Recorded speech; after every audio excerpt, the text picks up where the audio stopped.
Hi, everyone. This is Asaf Glosser at MEF Associates. I'm pleased to welcome you to today's webinar, Providing Employment and Training Services During the COVID-19 Pandemic, Lessons from the Field. This webinar will feature 3 sites included in an ongoing research project, State TANF Case Studies. I'm part of a much larger project team at Mathematica and MEF Associates who are conducting this descriptive study for the Office of Planning, Research, and Evaluation in the U.S. Department of Health and Human Services Administration for Children and Families. This project seeks to describe innovative ways to support economic mobility among low-income families, including TANF recipients. The study is going to result in case study reports for each of the 8 sites shown here. These case studies will likely be released in spring of 2021. Today's webinar brings us leaders from 3 of these sites. Along with a general description of each of their programs, they're going to talk about the implications of the COVID-19 pandemic for families and communities they have served and how they've modified their service delivery approaches during this challenging time. Our hope for this webinar is that policymakers and practitioners can hear directly from program leaders who are grappling in real time with the challenges of the pandemic. Instead of formal presentations, today's webinar will be a discussion. I'll be posing a series of questions to our panelists, but we're aiming for relatively free-flowing conversations focused on the issues that matter most to those running similar programs. In addition, we want to hear from all of you who joined us today. Throughout the webinar, please use the Q&A functionality in WebEx to submit questions, either for myself or the panelists. We'll try to respond to as many of these as possible, both in the course of our conversation and in the Q&A portion of the webinar. We're fortunate to have senior leaders from 3 employment and training programs joining us today. These include Molly Kruger, who's the Director of Programs and Systems for Climb Wyoming, which is a nonprofit that supports economic mobility for single mothers through career training and employment services. Kim Roush is the TANF Administrator at the Rhode Island Department of Human Services, where she oversees all aspects of the state's TANF program. And Luann Valentine is the Operations Director at the Community Action Organization of Scioto County, an organization where she's worked for over 20 years. And there she oversees the agency's workforce development services. Before turning things over to the panel, there are a few quick thank yous I want to extend. Today's panel would not have been possible without Katie Edens at Mathematica. Katie, along with the project director, Linda Rosenberg, have been instrumental in planning the event for today. Also key to making this event happen has been Gurley Wright, our project officer at OPRE. I'm sure Gurley would also like me to note that none of the opinions expressed today represent the official position of OPRE or HHS. I'd also like to thank Derek Mitchell at Mathematica for all the work to make sure the webinar logistics run smoothly. And finally, a particular thanks to our panelists.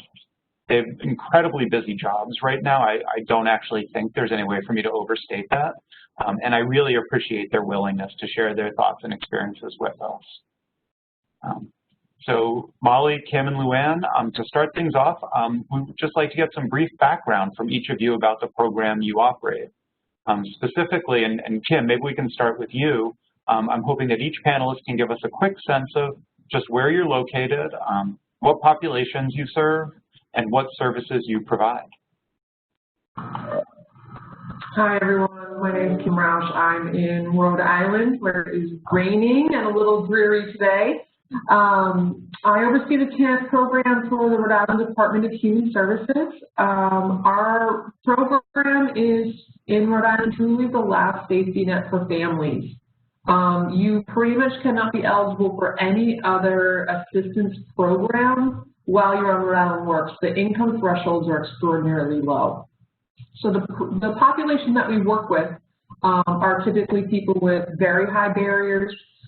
They have not been in employment or long-term employment for quite a bit of time. Some of them have, multitude of reasons that they're not able to enter into employment. The foundation of the program that we run in Rhode Island, it's called Rhode Island Works, that's our TANF program, is a case management and stabilization program where we really focus on making sure holistically our families have what they need so that they're stable, and then we start building them up with adult education, things like training, vocational training, job preparation, and then ultimately employment. So it's a step pattern We also let parents or participants repeat back into a stabilization situation if something has changed for them in their environment. So that's the program for Rhode Island.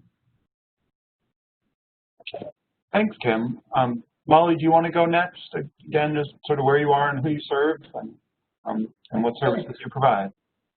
Yeah, so I'm with Climb Wyoming. We're a nonprofit located in the state of Wyoming. We have 6 sites throughout Wyoming, and our focus really is a variety of job training depending on what's available in each community based on the industry need, and then placement along with the job training. We target helping low-income single mothers, and most of the women that come to Climb are either unemployed or working low-wage jobs when they come to Climb, and then double or even triple their wages 2 years post the program. So pretty significant need as they come in, and looking forward to talking about how we work with them and what that looks like, but women in pretty low levels of poverty as they enter the Climb Wyoming program. Thanks, Molly. Luann, you want to talk a little bit about your program? Sure. We are located in Scioto County, Ohio. That's along the Ohio River on the border of Kentucky. We are one of those anomalies where we're virtually 2 hours away from every big city. So we're 2 hours south of Columbus, Ohio. We're 2 hours east of Cincinnati, Ohio, on and on and on. Our agency as a whole has programming that basically will serve any resident within our community from birth to death, through our childhood programs, through our senior programs, the ones that I am responsible for, our workforce programs.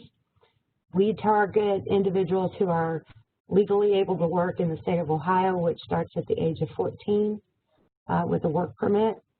And we operate the Workforce Innovation and Opportunity Act. I manage the Ohio Means Job Center, which is the American Job Center established under the WIOA law. We have behavioral health services. We have youth feeding services. Basically, we are striving to provide a holistic approach to all of our job-seeking customers as well as our business customers. So we're constantly looking at different funding to try to bring that together and meet the needs of those in our community. Thanks, Luann. And sort of as folks on the line can tell, we have 3 really interesting and very different programs from 3 distinct parts of the country. And so I'm really looking forward to this conversation today. I'd like to start, Luann, with you. If you can tell us about some of the challenges that families, individuals, and community that you serve have been facing as a result of the pandemic. Well, here in Scioto County, Ohio, we are a rural community. We're part of the Appalachian Rural, the ARC in Southern Ohio. So we have obviously broadband issues, some infrastructure technology issues being in a rural community. I don't think that's anything that well, we probably had those challenges pre-pandemic, but moving to the virtual platforms have created a need to try to expand that accessibility, and it's been somewhat of a struggle. Maybe one of the biggest issues that we are encountering now are the child care limitations. We in Scioto County have 10 public school districts, and each of them are operating on their own post-pandemic schedules. Some of them are all in class, some of them are virtual entirely, and then most of them are some kind of a hybrid model. However, with our cases on the rise, our positive cases on the rise, parents are having to take their children out of school, stay home with them, or find a child care provider with them. A child care provider who can assist with the virtual learning that they may be doing just to get through high school, and that has been exceptionally challenging. Even our own agency, we're trying to adapt schedules in order to keep our employees working and productive within our agency even though they have childcare issues and they're trying to work and teach their kids at home. It's been a struggle. So that equates to the business community. That's a hindrance on their productivity, which obviously goes into the supply chain eventually. For the virtual learning aspect and the lack of broadband, I can say that we've been trying to be somewhat creative in getting Wi-Fi access on school buses that are parked throughout the rural areas to increase the availability so that our students can complete their homework and have access. That's still not an end-all for the issues that we're seeing, but primarily those are the two biggest challenges I think that our families have experienced in the last several months. Thanks, and we hear a few themes emerging there. Some of them I think that sort of, as a parent myself, I'm aware of it, is childcare. Another one is connectivity that sounds like it's really sort of exacerbated in more rural areas. I also heard you talking a lot about within the area you serve, a bunch of different jurisdictions, which are maybe at different stages of opening and have different implications. All of this really leads to not just challenges for the customers, the individuals and families you're serving, but also for your staff and how they're balancing their work. And all of which then in turn has implications for the business community. I'm curious, Kim or Molly, if either of you have experienced sort of similar challenges or sort of how it looks from your perspective. Hi, Kim. I think it's very similar to what Luann is expressing. In Rhode Island, we have 97% of our child care facilities that have reopened, which is a phenomenal work that's been done, and it's been really hard work, but they're running at a much lower capacity. A lot of the struggles that we've had with child care is ensuring the masses in the public that it is safe, that we have safety precautions there and that they're available. And just as Luann spoke to, many of our schools are doing remote learning where parents are trying to work, and how do we support the distance learning and do that either through child care or through alternative programs. And that's gone straight up to the governor's office. We've been working with them hand in hand and making sure that we can support families that are trying to get back to work and make sure that we have the resources available to make sure that those kids are in a safe, well cared for, well-educated arena. Another area that we've been focusing on a lot is making sure that we have culturally sensitive activities for our participants.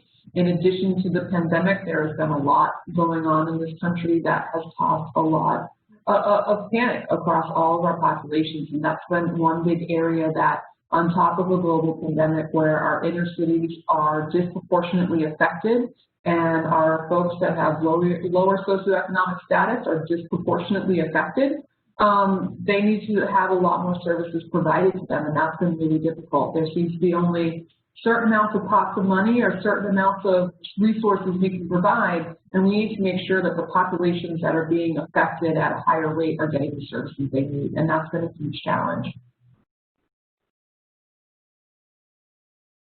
I would agree with, I think, the challenges that you guys have already named and add some more.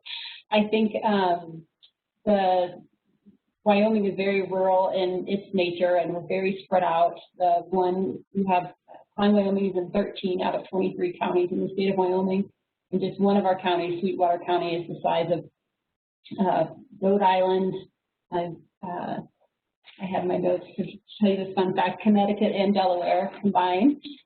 So very spread out, and I think that isolation is a very real factor that we've experienced. We work with women in groups of 10 to 12, and that has been huge, something we've really prioritized in the pandemic, because the isolation and mental health issues associated with that, I think, are all very common and on the rise, and I think the connection that they've had in those groups has been pretty important in the middle of a lot of isolation.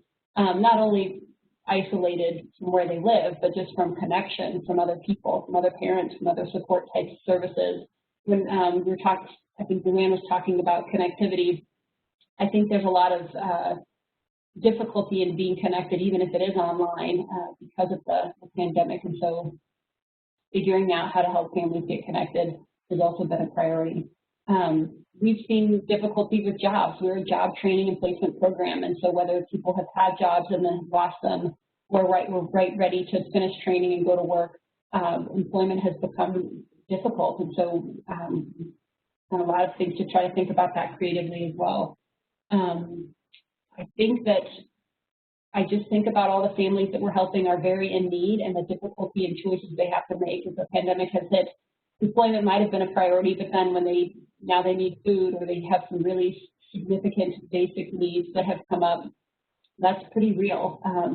And so really tough choices, whether they stay home because of childcare or try to navigate teaching school at home or sending their kids to school and risk their health. I think it's just been really complicated. And so those, as I'm sure many of you know, all of those challenges that feel very real right now. And Luann, I'm sort of struck by a comment you made earlier about sort of how all of this reverberates within the business community. And I'm sort of curious if you're willing to talk a little bit more about what you've been hearing from employers about how they're experiencing it and sort of what the consequences potentially of some of those trade-offs that Molly was talking about among job seekers mean for employers, folks trying to keep their businesses open and figure out how to make this work. Sure. I can speak to that. I first want to say that I saw some questions come in under the Q&A. I'm not able to respond. I'm not able to post a response. So I don't care to answer them real time if I need to. But back to the businesses, we actually have spent a lot of time surveying our business community because we've always taken an approach that the business customer is really our primary customer. We work with job seekers, spend much of our time developing job seekers into something that the employer will hire. Basically, if we were a manufacturing facility, we're developing a product for our end customer to buy. So we have spent a lot of time on our business community, both locally and on a regional level. They have struggled. Especially the restaurants in our area, you know, some of the service industries, and I'm sure that has been faced by most places. And, you know, we go out, we survey them, we try to help figure out what it is that they might need from us. We provide a lot of paid work experience opportunities through our programs to get people out to work quicker. Not just the youth population, but the adult population as well. That has been curtailed somewhat because our businesses still have people on layoff, and we cannot replace them with individuals who are being funded by a program. And that's primarily because our businesses aren't operating at full capacity still. And as our case counts continue to rise, they still are being hit with limitations. So, you know, a lot of the CARES Act money is now coming out into the state and local state and local governments to help small businesses. That we have partnered with 2 of our local governments here to help them get their funding out to the small business community. We are actually going out and taking the applications, and that gives us an even stronger opportunity to figure out where our businesses are. There are some on the verge of closing, and I hope that's not our next wave, but I fear that the longer this continues, that's what's going to end up happening. Kim, you talked a little bit when you were describing your TANF program at the outset about how you're sort of, not quite your words, but the program of last resort for folks who really don't have any other safety net, don't have any other set of benefits.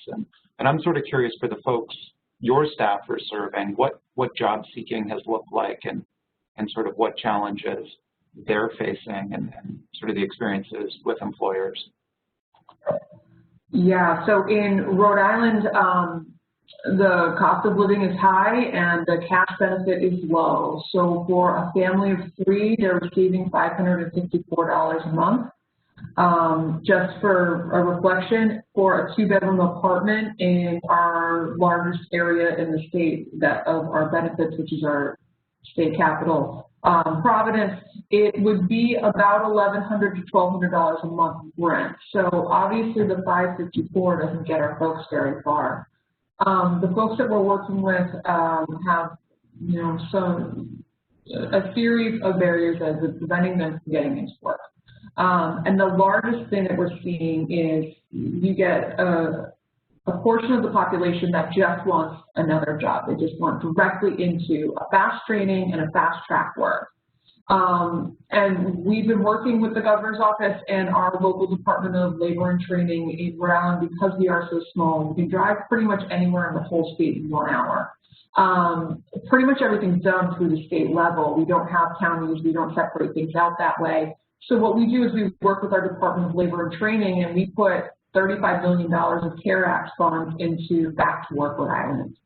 And so what we do is we pair current and existing skills and capabilities with our participants, and we highlight typically very fast training. Sometimes they're 6 to 8 weeks, very condensed trainings that are done either virtually or partially in person and partially virtually. And we place them into a paid job as quickly as possible. So the majority of folks that come in and are directly asking, I need a new job, we don't train and pray.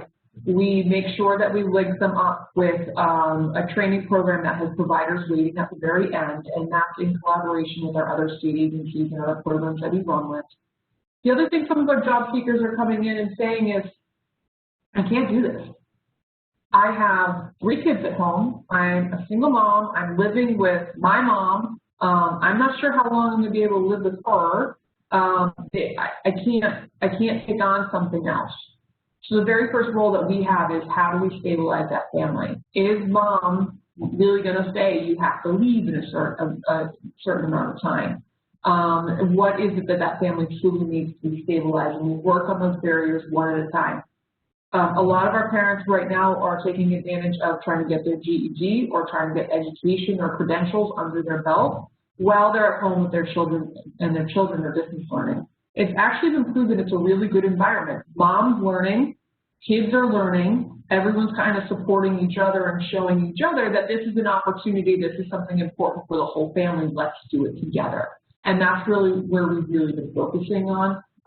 We're really trying to run the holistic, the family-first model in Rhode Island and making sure that the support network is there. And as families feel more and more supported, as distance learning gets less scary and more of a day-to-day routine, we're actually finding parents that can access even part-time work at home once they have some of that training done. So again, we look at it as steps in Rhode Island. We want to stabilize that family. We want to provide, you know, the resources that they need. We have tutoring, we have distance learning help, we have coaching, and then ultimately, you know, then start having the conversations of there's a few agencies that would let you answer phones from home. Would you be willing to do that? Would you want to do some of that work? And try to make sure that we can work that into the next area that they're ready to work on. And that's been really effective for us. Yeah.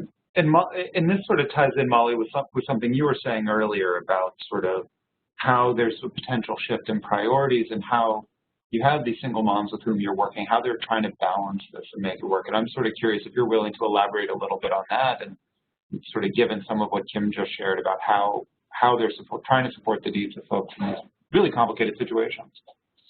Yeah, I appreciate how you're talking about it, Kim, because I think it's so critical to really hear from the clients as they come in about what they need, and it's so specific to each person's situation. So they might not be able to wait for a 6 to 8 week training, the formal CLIMB program, to go through a job training and placement opportunity. They might need a paycheck right away. And so how can we help them with whatever services they need to get stable? And you also mentioned that a couple of times, so I think it's so critical. What are they needing? What are they coming and really asking for that can get them to work?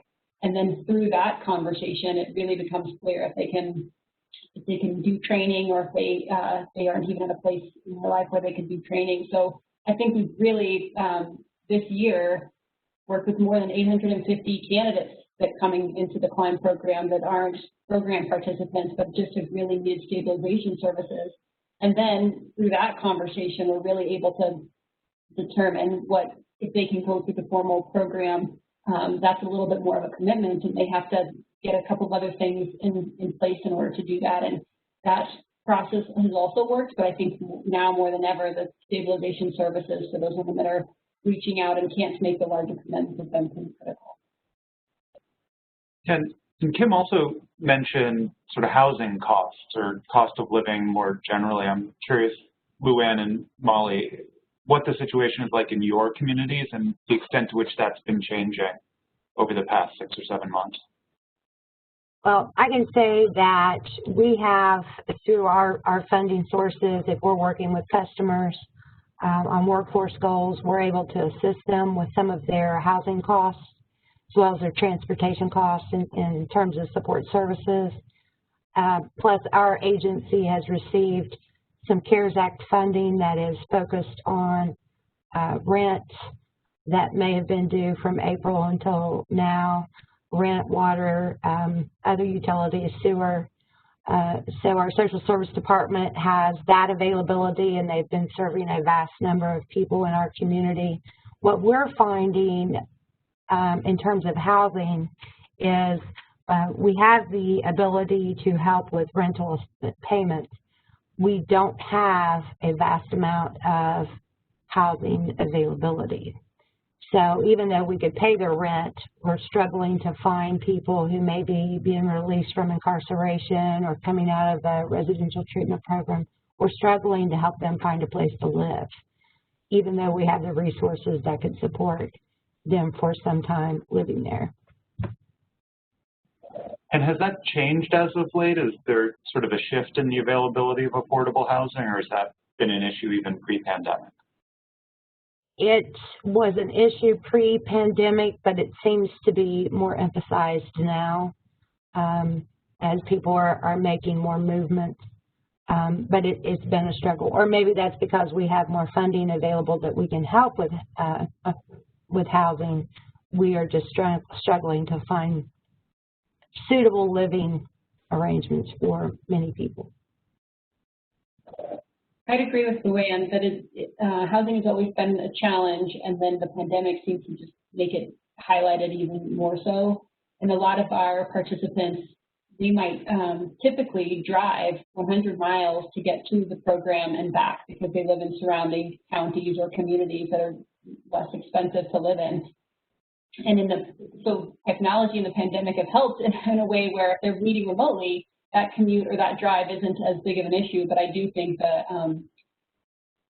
we usually see housing impacted the commute, the travel, the outreach, and so still an issue, but highlighted even more so, I think, throughout the state.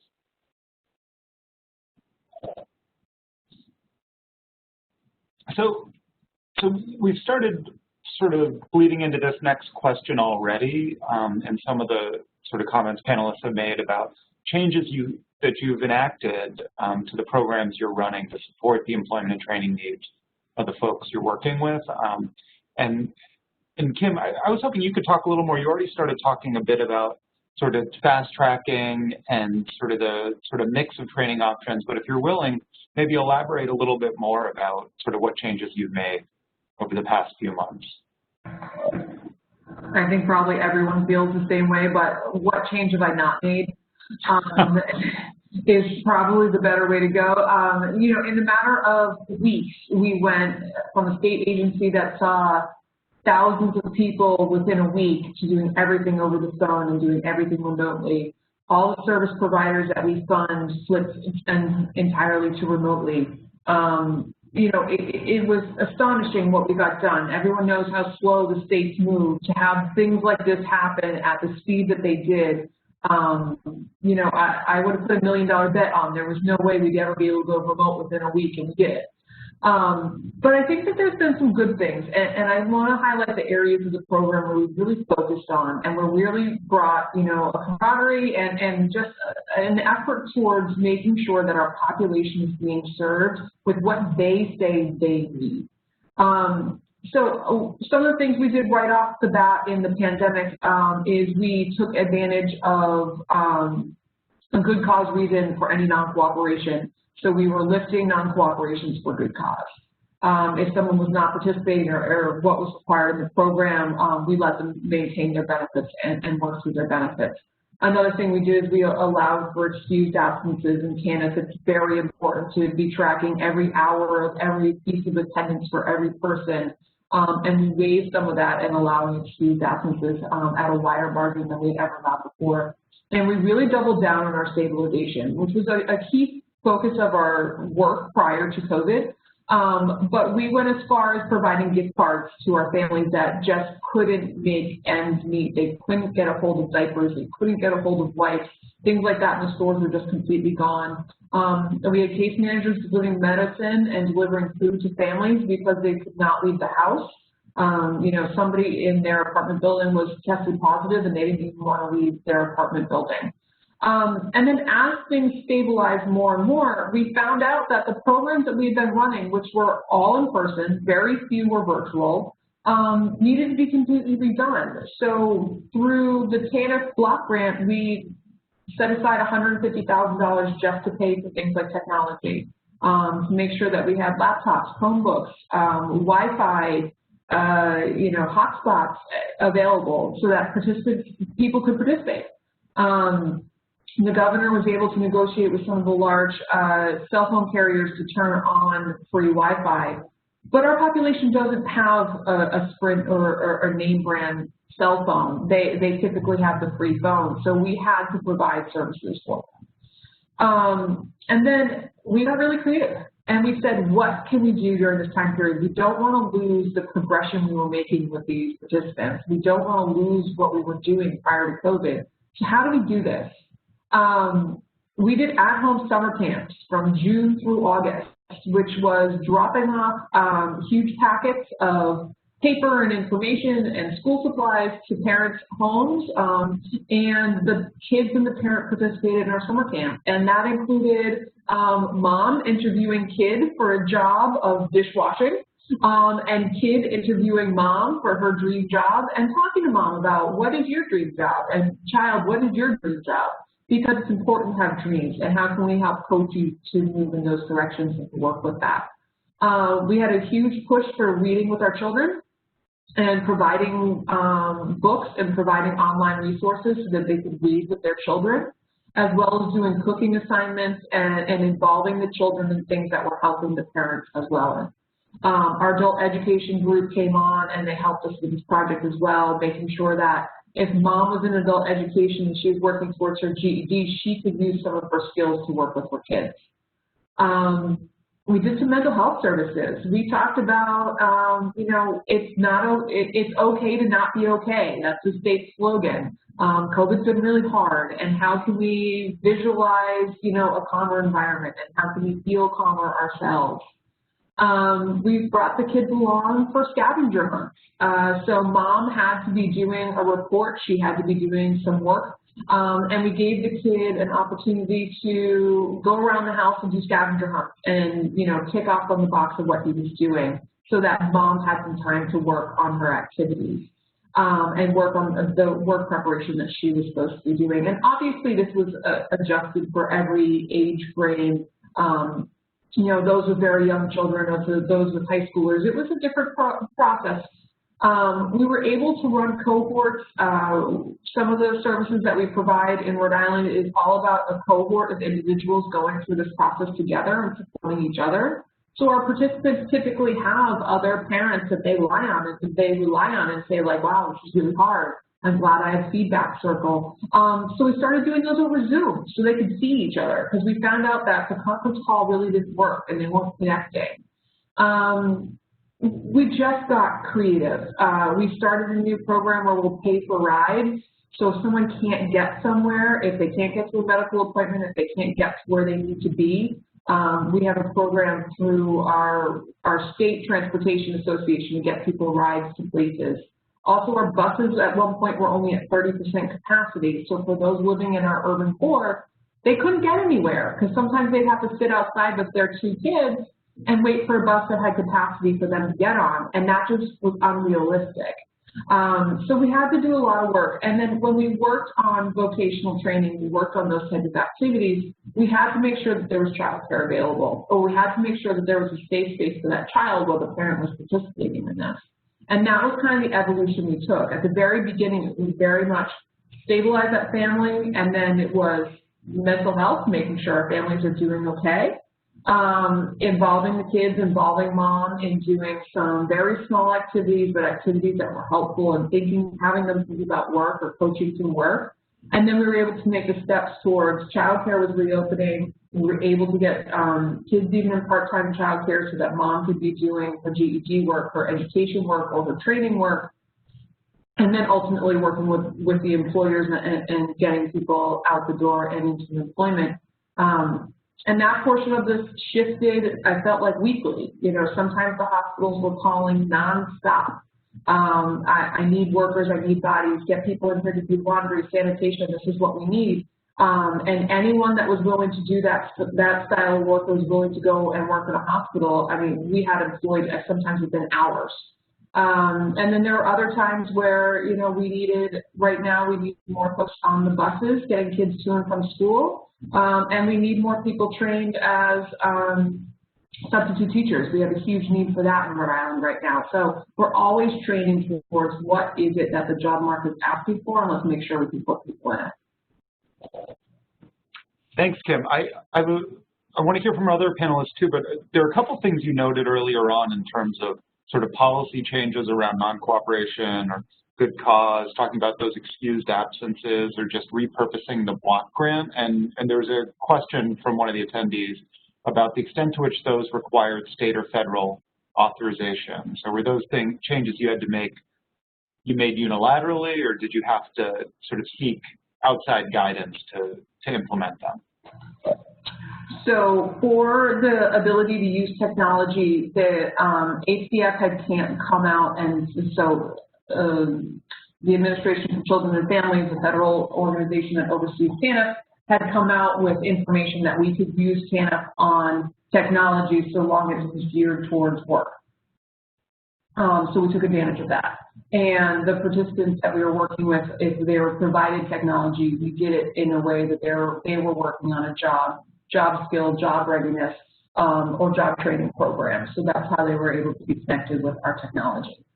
The gift cards were cross-funded, to be totally honest with you.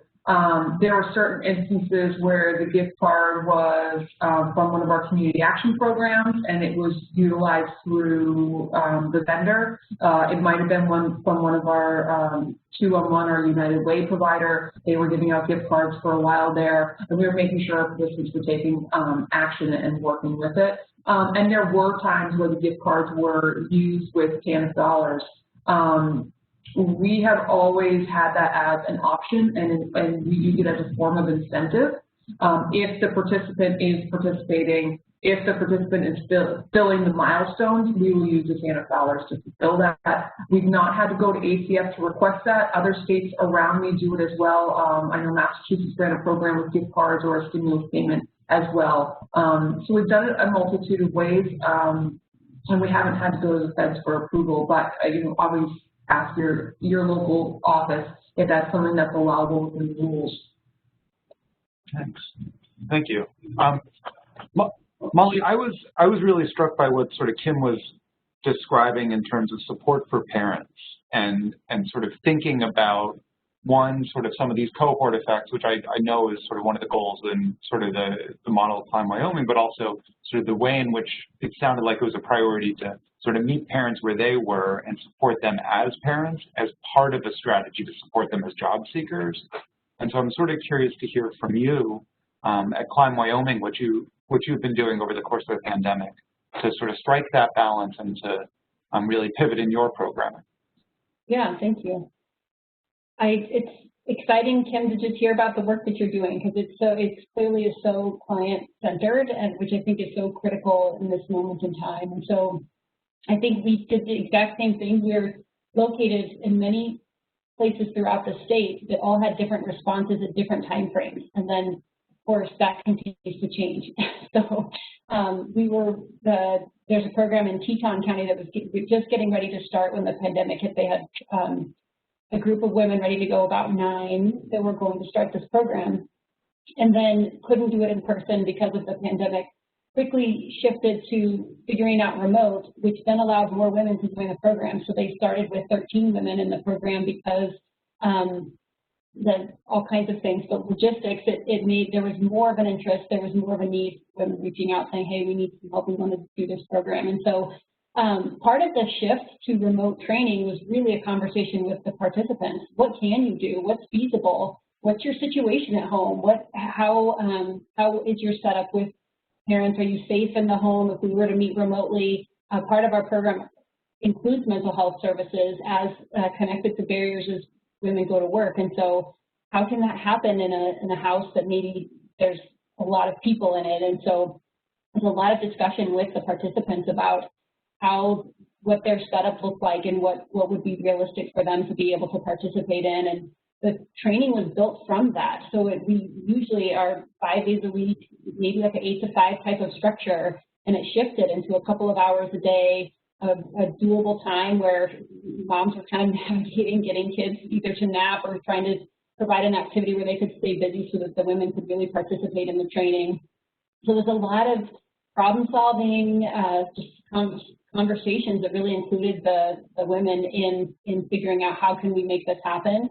At the same time that was happening, we were having conversations with the Wyoming State Board of Nursing. How can we figure this training out remotely? A lot of the things for the training, with the certified nursing assistant training, it needed to be in person, clinical hours and such, and really worked with them to figure out how to make this training still happen in a remote capacity. Can we buy ourselves some time to get to the clinical portion of training that then maybe we can do in person? And I'm excited to say the training that usually takes about 3 months, they just had a graduation, it took 6 months, but 12 of those women received their certified nursing assistant license and are now in the job placement phase of the program. And so it's a huge deal that they hung in there with us for that long. Our program is usually shorter because there's so many needs that come up and women need to get to work to get going. And in this situation, the group that they all were connected to was such a critical part of them being able to finish and hang in there. And when things got tough or a mom couldn't navigate something or was struggling with children at home, a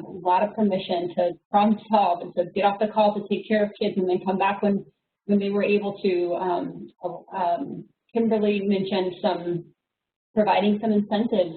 I think we also provide attendance incentives to really support the women to show up on screen. There's a difference when somebody's on screen and you can see them than when they're just on the phone and maybe managing lots of different things. So we really tried to help describe what the new norm, what's the business professional version of showing up to a Zoom training when you have children in your home, and just some basic job skills that were included in training to really help women prepare for work. So that's one of our locations. Another location was right in the middle of a short haul truck driving training in Sweetwater, and they had 12 women in that training and didn't all have enough hours to test at the moment that the pandemic kind of shut training down.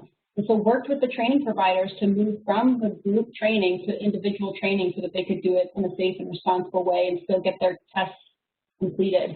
And so all 12 of those women were able to complete and get their CDL and then go to work because you can work rather socially distanced as a truck driver. And so that was pretty significant for those women in that area to still be able to go to work. So part of what we were determined to do was find, do we need to change the training that we're in the middle of offering?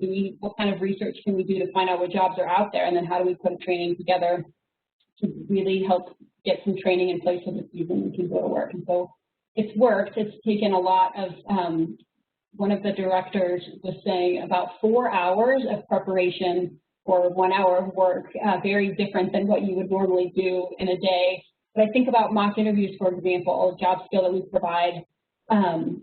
We figured out how to get partners throughout. They're actually partners across the country, but different business partners that we have, Zoom into a mock interview. And so we have the group of women all on one screen, and then in the breakout room, all of the mock interviewers who could potentially be employers, they're other business professionals.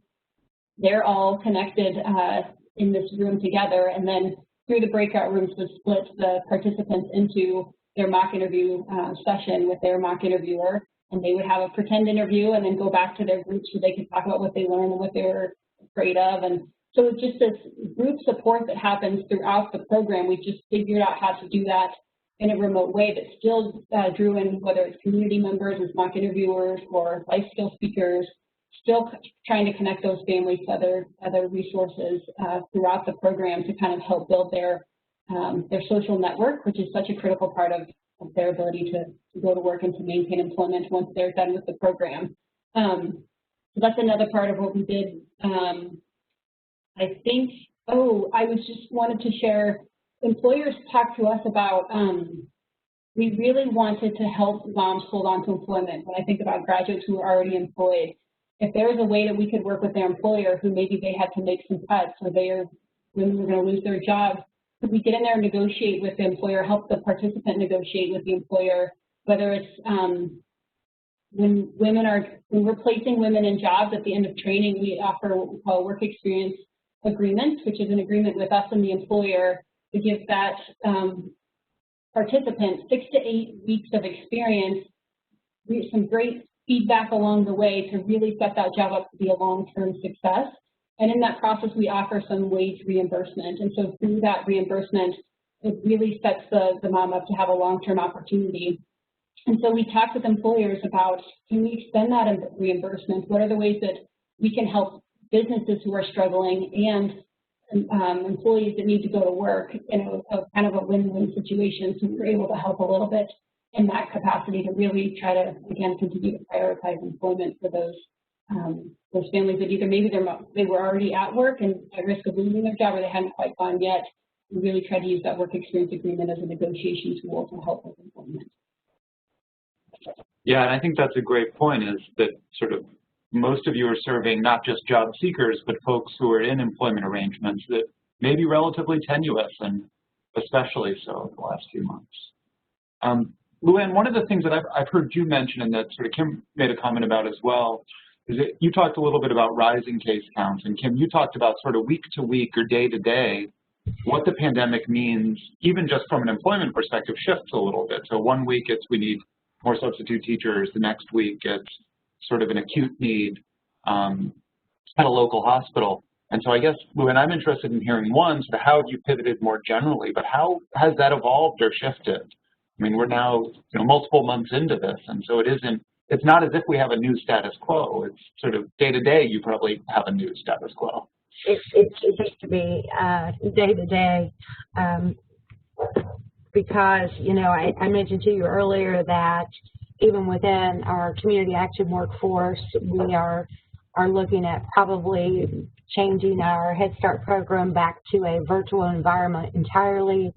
We're struggling to keep the teachers at work and management at work, and we're now hearing that our local hospital, which is the largest employer in our community, is struggling to keep itself adequately staffed because of our rising case count. So it seems to be somewhat of a moving target on what is needed where.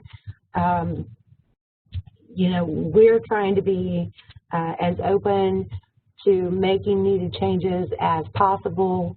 When we first started reopening, we offered incumbent worker retraining to call individuals back, help employers retrain their employees to work in a new environment. Our workforce board was very open to allowing us to do that. If, as we see trends happening moving forward, we will continue with that in an attempt to continue serving our job seeker population, specifically with paid work experience. We have now developed a virtual paid work experience where both adult and youth participants can work virtually, either basically just connected to our office or connected to an employer who may be working remotely, and they can be a little bit more productive for that employer who's working remotely, and we're able to track their hours and continue to pay them their wage subsidy. So, because we do expect more work sites to have to shut down if for nothing else 2 or 3 weeks at a time, as our case counts continue to rise. So, you know, none of us have a crystal ball, so we can't really foresee what's going to happen. We can anticipate some things, be prepared in case it happens. Maybe in some cases we're a little over-prepared, or we think that we know the answer and it doesn't necessarily work. But at least our agency is open to assisting with anything that we think will make life easier for our job seekers as well as our business community. Normally not something that we do, but we are now purchasing laptops, providing internet access if there isn't any, as long as we don't have to pay for the infrastructure, and helping with identifying Wi-Fi hotspots so that more remote interaction can take place in our community. And Luann, you talked earlier, I mean, my sense is your organization sits at the intersection of a bunch of different funding streams, and sort of the nature of community action programs more generally. And you talked a little bit about CARES funding that you've received. Sort of how have you been blending and braiding these supports to try to think creatively about the needs of the job seekers you're working with? Well, the needs of the job seekers just naturally come from the staff who are interacting with them on a day-to-day basis, that we're able to take to get a much more detailed picture of what they're facing on a day-to-day basis, that we're not assuming we know what they need. We actually do know what they need. When our state first went into a stay-at-home order, we became the unemployment office, because in the state of Ohio, there are no local unemployment offices, and people could not get their claims to go through because there was such a mad rush. So all of our staff become very versatile on being able to sit down with a customer who walked in our door and help them pay their unemployment taxes. Then when the stimulus checks were coming out, we became the tax experts, because people wanted to make sure their taxes were filed so they weren't overlooked when the stimulus checks were released. So we're trying to just make sure that we are there and available to help the community with whatever may come. And it's not just our department. Our social service department has been the same way. You know, we know that people weren't paying their rent. We were hearing from landlords as soon as the moratoriums were lifted, they were going to start evicting people. So luckily, all of that money came through, and we're able to reach out and get to as many people as possible. But we don't have an issue, although we do have our staff set up and working in our office. We are not working remotely. Our agency is not shut down. Since the pandemic hit, we did go to a skeleton crew, but we are now much more spread out. We're socially distant. My department's in 3 different buildings because we purchased a building. In order to spread them out, we tore walls out in order to spread them out. But we're also able to go out into the community and establish sites where we can work with our residents as best we can. If we hear of a new service we need, we don't have a problem asking any of our funders if that's something that we might be able to do. We are hearing that many funders, we are experiencing many funders allowing a lot more flexibility than we have had in the past. We do appreciate that. And Kim, you're also sort of managing sort of both a pretty large workforce, but also a set of contractors. And listening to Luann, I'm sort of struck by sort of physical changes within offices and sort of skeletal crews and staffing arrangements.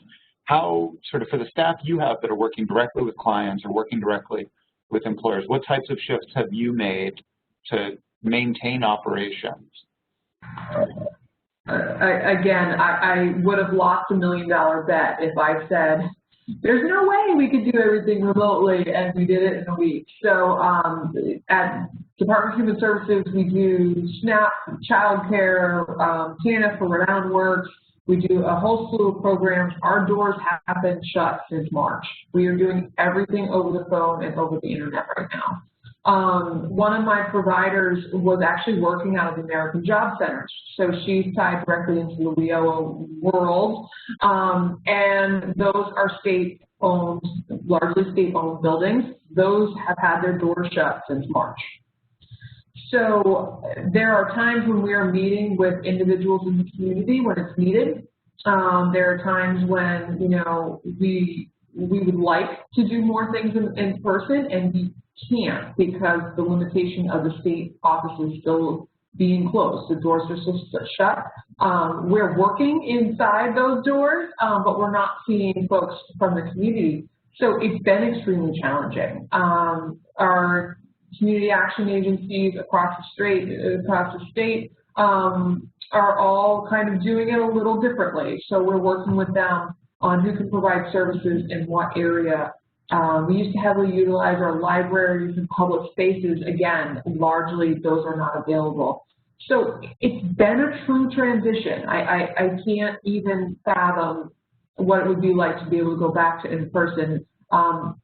And I don't think I would. I think that there's been some huge benefits, to Molly's point earlier, about actually some people can participate more than prior to the pandemic because they're able to do things remotely. Once we got them into having resources to be able to join things remotely, I haven't seen the most recent statistics, but at one point we were having a higher engagement with the folks involved because they were able to call in, they were able to Zoom in, they were able to do things either on their phones or over the equipment provided.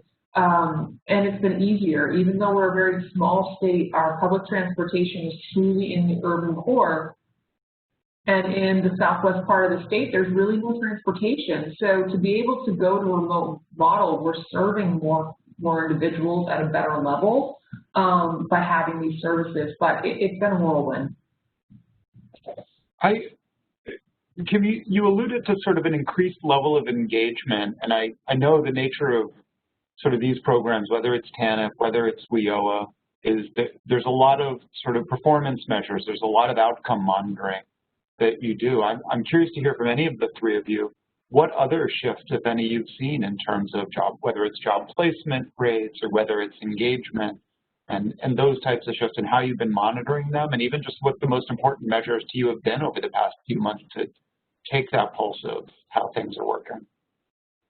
I'd like to chime in briefly. You know, we heard from our school districts that many of our young people, once the schools closed down and they did remote learning, distance learning in March, the work was not completed.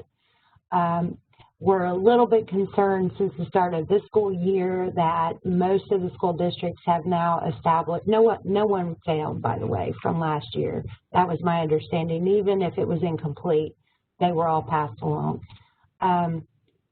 This year, however, is different since the start of the new school year, and I'm waiting to hear more statistics, but my understanding is our school districts have established some pretty strict attendance policies and work completion rates. And I do have a concern about whether or not a bunch of our young people are going to end up having to repeat this school year because they've been forced to work remotely. Many of them are still experiencing issues with internet access and Wi-Fi access, and they're relying on their parents to be teachers in many cases. And so not really sure how that's all going to play out. But I do know that some of the school districts have established some pretty stringent attendance policies, and that may not be going very well at this point. How about on the employment side, Luann? Have you seen folks getting jobs or going out to interviews? What are you sort of looking at as sort of metrics to see what's working or what isn't? We are seeing people go out to work. Obviously, you know, that's what we do. Well, that's how we're at least measured for our WIOA programs, is helping job seekers match to employers. And we post a lot of jobs on our labor exchange system. And I would say that every week we are averaging 20 to 25 jobs being posted. Now, the pay rate may not be what people are looking for, but that kind of plays into the child care issues that I brought up. Many businesses are having to fill jobs with other people or with two people because child care issues, parents having to teach their children at home, due to the hybrid learning models. So there are a variety of reasons that we're encountering that our employers are hiring.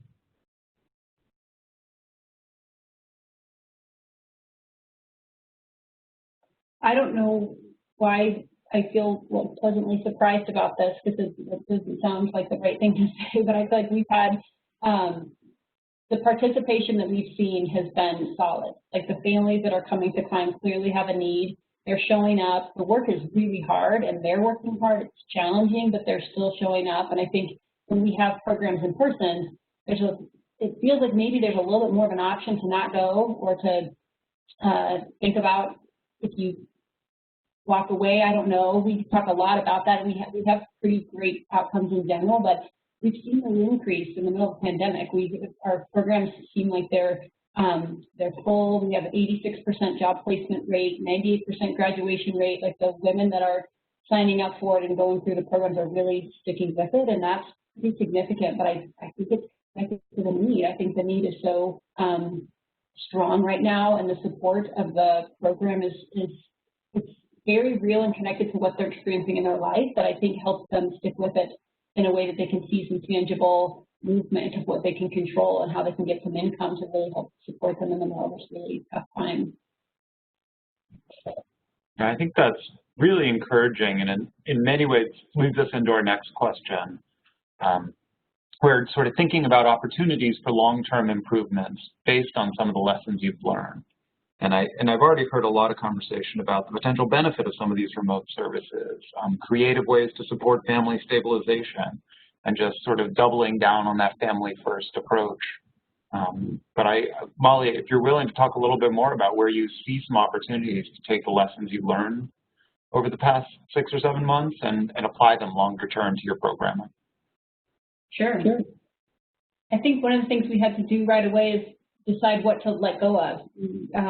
Kim talked about when you do the program remote, they maybe need restructure, or you have to rethink it. And a lot of what we have really focused on our relationship-driven approach and held on to that in this process. I think we've let go of some things we didn't think we'd ever let go of. Really important parts of our program. And then when you have to do this in a remote capacity, I think it just kind of forces, whether it's systems to change, or, for example, we worked with the state of Wyoming right when the pandemic hit to access to services. That's they became harder to get. People can't leave, or their doors aren't open, or just harder to connect moms to services. And so how do you figure that out online or in a remote way? Or we're so used to seeing people in person, whether it's to go over some details for the program or paperwork. We let go of some of that right away to just really try to connect with them and see what was needed, and then kind of build some structure from that. And so that's been really valuable. I think it's helping us streamline some of the way that we either welcomed women into the program, or thought about what was most important that we did along the way. And we've just been able to let go of some of that. So I've mentioned already, working with women in a group was something that we really decided to hold on to. Employment is the focus throughout our program, is another thing that we really prioritize. And then stability. How do we help women with stability, whether it's technology? I think that's a really important part of this, is how do we give access to technology to everybody in a way that really supports them and helps. If we can meet in person one day, we need to be prepared for that. But if we have to go remote the next day, let's also be prepared for that. So I think it's helped us be responsive in a way that, again, I don't know that we thought we would need to do, or we as our program staff thought, okay, we made this change, we're good. And then the next day we got to make another change. But I think that I've seen a shift throughout the organization of, now we're kind of ready for change. We're ready to hear what's needed. We're a little bit more prepared to be a little bit more responsive. and that's all from listening to the participants, which is, I want to be honest and say, it's really hard on staff. I mean, it's exhausting, and right when you think you have something figured out, you have to make another change, and that's really hard. But prioritizing the clients, I think, has been critical, and then it's allowed us to come back and try to make things easier for staff or system types and things, or really support the rest of the organization. But the focus on the relationship-driven approach with the moms has been a priority. I've kind of sprinkled some things that I think throughout the conversation today about other things that we've done. Thinking about outcomes and how to measure the success of the program has been something we've held on to. That felt pretty critical in the middle of a pandemic.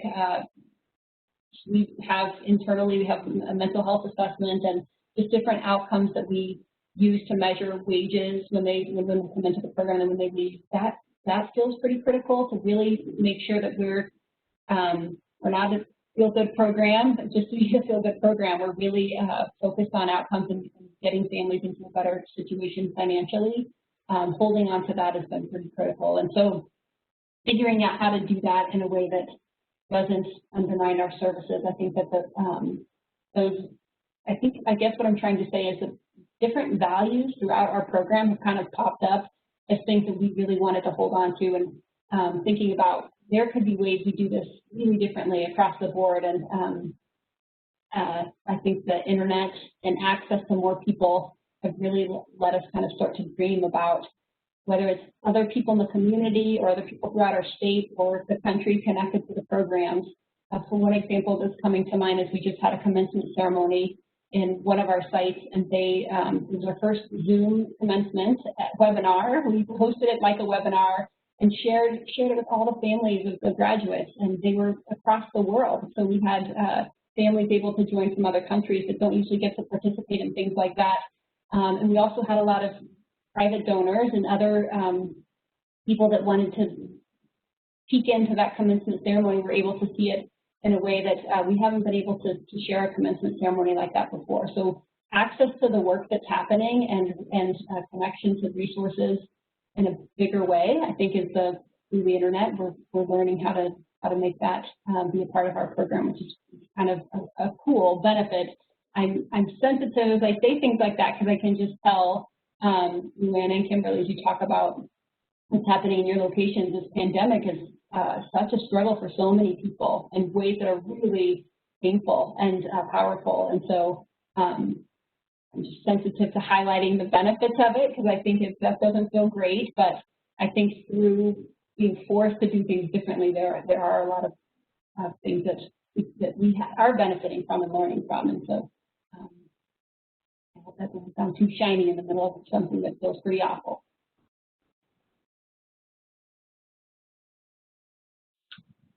Kim, you talked a little bit about that earlier. Sort of never in a million years would you have thought you could have made the pivot you did, and sort of now that you have, when you think about some of the practices that you've developed as an agency and that you've implemented, are any of them here to stay, or are there things you've learned that even if you shift over time, sort of lessons that will carry on? You know, we have had, as a department, we've come together and we've had some really critical conversations about, you know, we moved mountains in order to make this work. What do we need to keep? And one of the first things that came out of a lot of people's mouths, including mine, was we do electronic signatures, phone signatures. We're working on the electronic signatures. We do these things that in the past we would mail them a piece of paper, they have to mail it back, or they have to drop it off.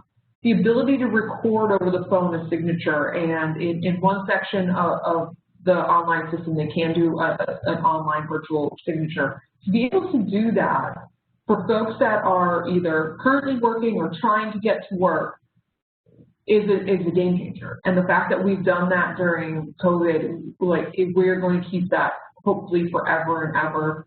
And to follow up on what Molly was saying, you know, these changes have been exhausting. Our staff is, you know, changing, pivoting, adjusting every single day, not only on our own internal procedures, but on the externals, like community-based organizations, the other state agencies, The federal rules, the FNS and SNAP rules seem, in my opinion, change all the time. We've had to become flexible, and a state agency is rarely flexible. We've learned to roll with the punches and make changes as quickly as we can. And we've talked internally about, you know, we can do this. We can work at a faster speed. We can provide services in a better, more holistic way, and we need to keep that. Another big piece for at least my program was about 6 years ago, we were a job search first program. You had to do 4 weeks of job search before we let you do anything. And we don't do that anymore. We've been trying to step away from that model and explain this holistic work and explain that we really need to work with the whole family.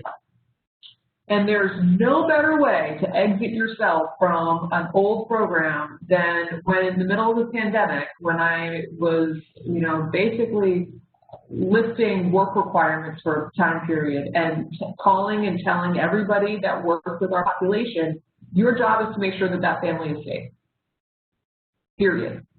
I don't need you talking about pretty much anything else with that family other than, are they safe? Are their needs met?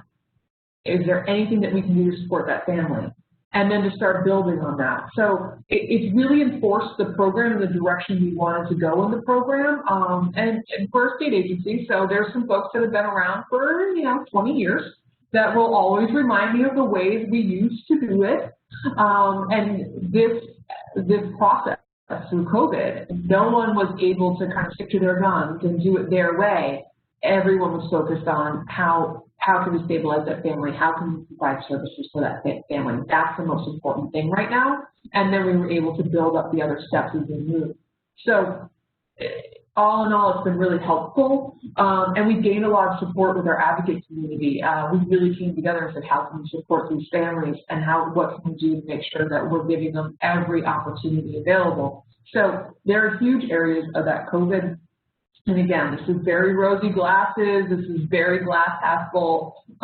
Look, we have been able to do so much since March that has been beneficial to the community we serve, beneficial to these families, that we've got to keep it going, and we've got to keep some of these flexibilities and some of these lessons learned moving forward.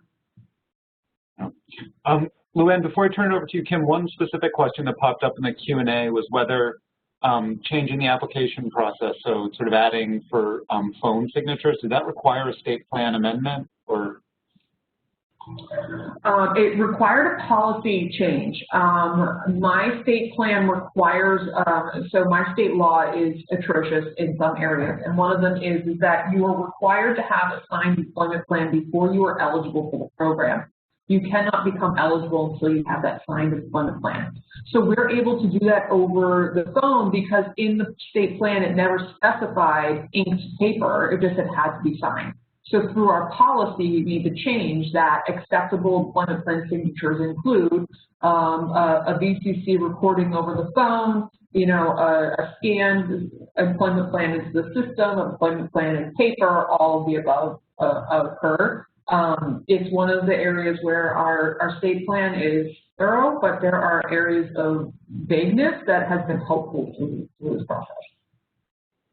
It's probably helpful to have good folks on your policy team, too, that know it back and forth to find that flexibility. I have an amazing policy team. Luann, I'm curious to hear from you about this question. Well, I can say Ohio took advantage of the e-signature opportunity, and we're very thankful of that.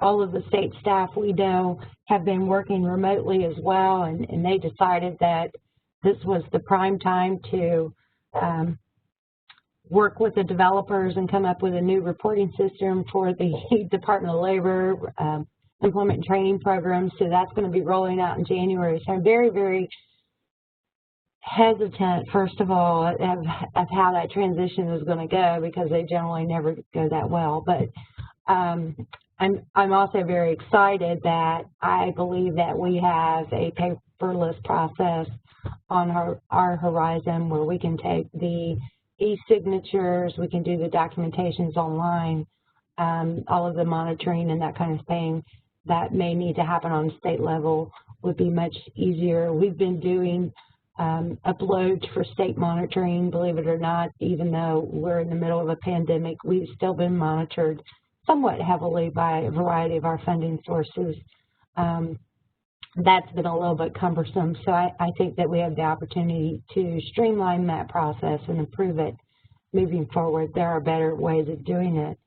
And I would end with saying that if the pandemic did nothing else for our office, it at least proved to those of us who have worked here for a very long time and sometimes get set in our ways. And as Kim said, remember what we used to do in the past. It gave us firsthand proof that we are able to change, and there are better ways of doing things that are much more convenient to those that we are trying to serve. And that's what we hope to be able to hold on to moving forward. Yeah, I mean, that feels like a real theme across the three of you is sort of the ability to be ready for change, sort of knowing new things are coming and sort of having this really sort of awful series of events sort of force some flexibility and force some sort of rethinking about where your clients are. I encourage folks who are listening to sort of submit any questions that you may have that we can pose to a panel. There's a few that have come in already, one of which has to do with sort of case management and where that fits in. And, you know, I think in different communities it may sort of be coaching, it may be case management, it may be navigation. But I'd like to hear from each of the three of you, maybe as a start in response to that question, how that sort of one-on-one relationship with the client has worked and how important you saw that during this period. I think when I talk about stability, I think I'm talking about support with case management. Really, it's critical. I think that there are so many needs that clients come into any of our entities. We talk a lot at Climb about increasing executive functioning. When you are used to poverty, you kind of move through life with whatever it's throwing at you. And so the ability to stop and plan or to problem solve or to really think about the resources that you have and how to navigate them, that's really challenging because you're just trying to figure out the very next step you're going to take. And so a thinking partner, somebody to walk alongside that with you and say, hold on, you just called this place and they said, no, they can't help it. Did we ask this question or let's ask this question, let's push back here. Maybe they can't help it, these people over here can. So just a supportive person to be able to help in those situations is such an important part of this process. And it's critical to the work that we do, and it's critical, I think, to the success of moms holding jobs and employment. So the way the question was phrased, scale of 1 to 5, it's important. It's a 5, it's a 10. It's very important part of our process.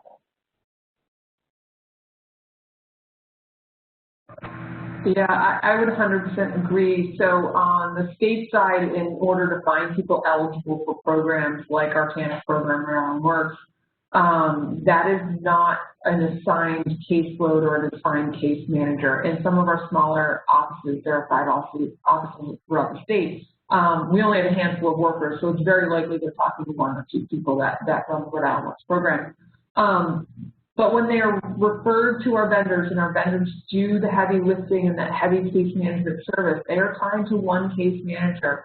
And they work hand in hand to make sure that that recipient is getting the services that they need for stabilization. And they'll even work with the DHS workers to make sure that on the DHS side, we're supporting the individuals that have the programs that they need.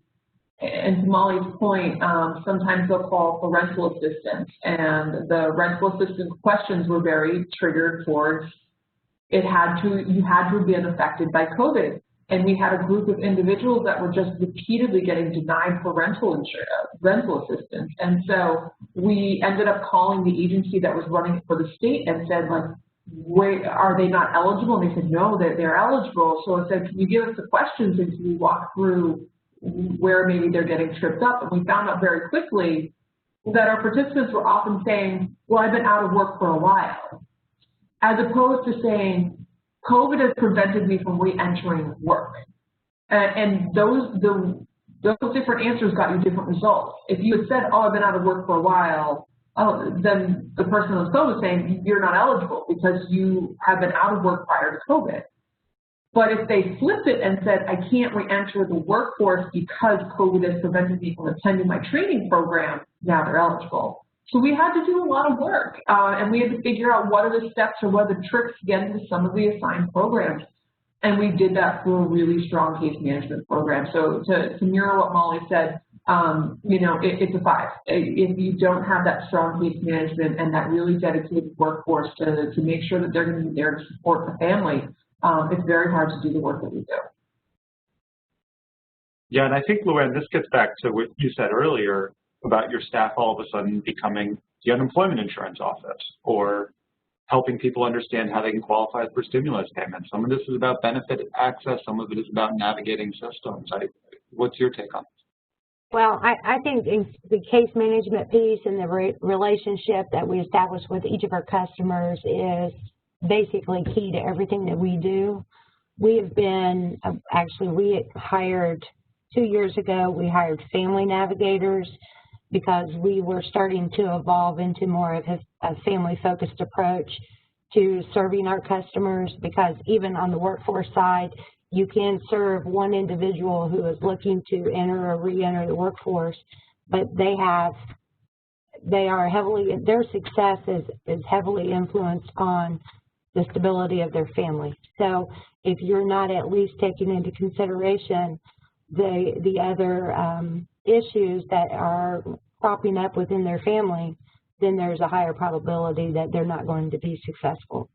So we had started that process a couple of years ago, but you know, change being difficult as it is, we kind of struggled with that a little bit. However, I see that we're moving full force ahead with it.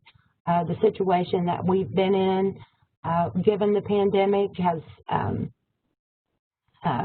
made us see that many of our customers are facing obstacles and barriers that we haven't seen before, to the level that we haven't seen before. It's going to take a lot more of our time and attention to help each one of our customers and their families become more stabilized and able to move forward within the workforce.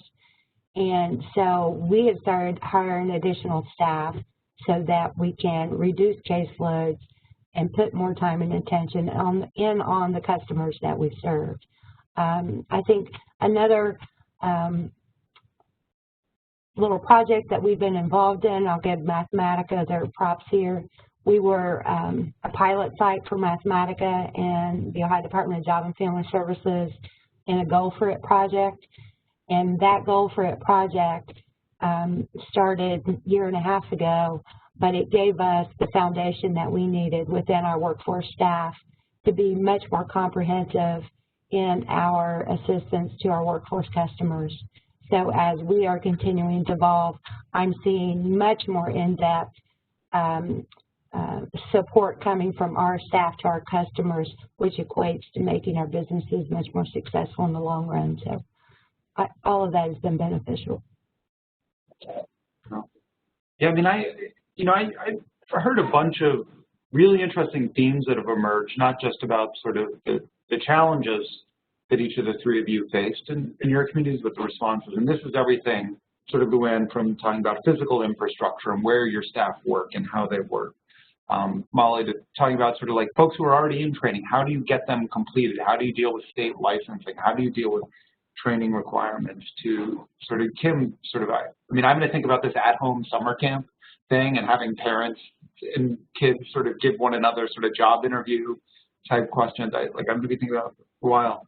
I'm curious if any of the three of you sort of have any sort of closing thoughts, reactions in terms of what you heard today, or things we didn't get a chance to cover, given the nature of the conversation here.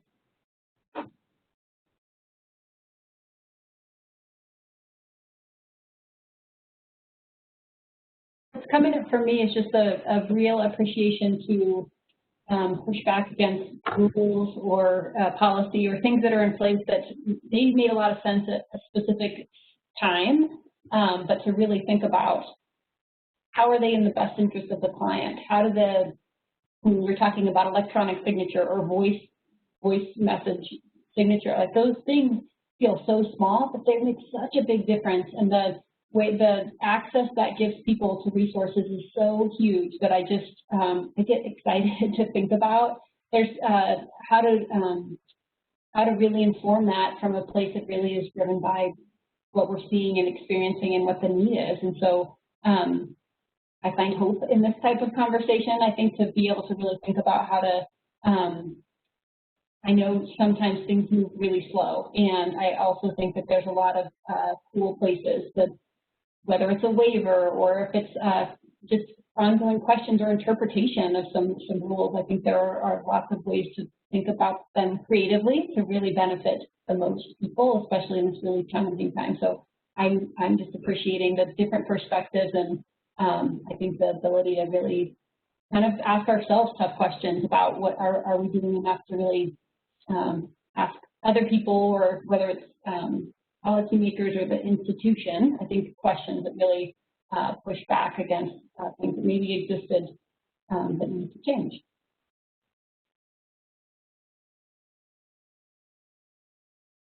I would agree with Molly on that.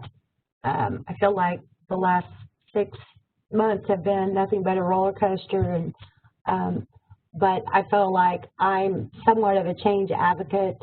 We've been working on making improvements to our processes for some time, and hitting brick walls at certain times, whether the staff were not interested, or the funding sources didn't want to give the flexibility, or we were outside of the scope of what the project was originally for.